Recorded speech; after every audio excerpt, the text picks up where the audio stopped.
বন্ধুরা, পরম্পরা নাটকটির ৫৬তম এপিসোড দেখার পরে রাশার বাবা মায়ের বিষয়টা সবার মাঝে এবার ক্লিয়ার হয়েছে। রাশা ছোট থেকে কেনই বা তার নানু বাড়িতে বড় হয়েছে।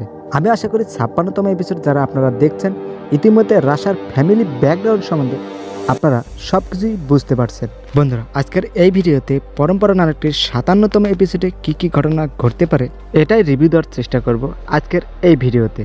এবং বন্ধুরা, আমি আশা করি আজকের এই ভিডিওটা আপনারা যদি শুরু থেকে একদম শেষ পর্যন্ত দেখতে পারেন তাহলে আপনারা পরম্পরা নাটকটির ৫৭তম এপিসোডে কী কী ঘটনা ঘটতে যাচ্ছে এটার অনেক ধারণা কিন্তু আপনারা পেয়ে যাবেন।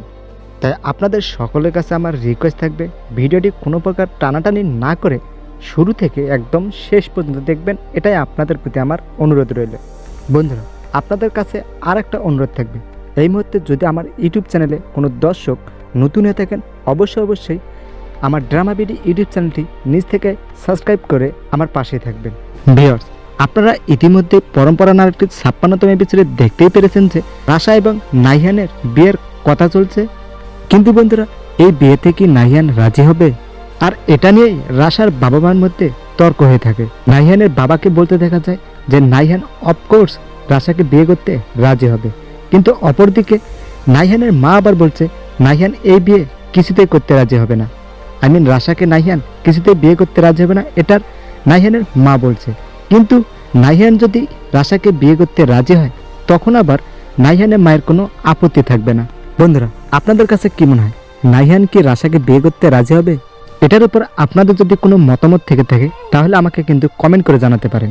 ভিউয়ার্স, এবার আমি আপনাদের মাঝে কথা বলতে চাচ্ছি পরম্পরা নাটকটির ৫৬তম এপিসোডে আপনারা কিছু সিন দেখতে পেয়েছেন একদম শেষে।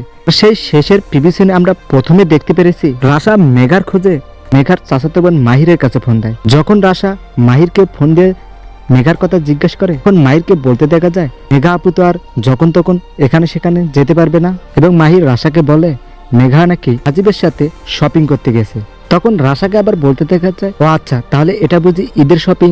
তখন মাহিরকে বলতে দেখা যায় আরে কি বলো, ঈদ বড় নাকি বিয়ে বড়? ইতিমধ্যে তো রাশা আপু এবং রাজীবের সাথে ঈদের পরের দিন বিয়ে ঠিক হয়েছে, এবং এখন মেঘা আপু যা কিনবে সবই বিয়ের জন্য।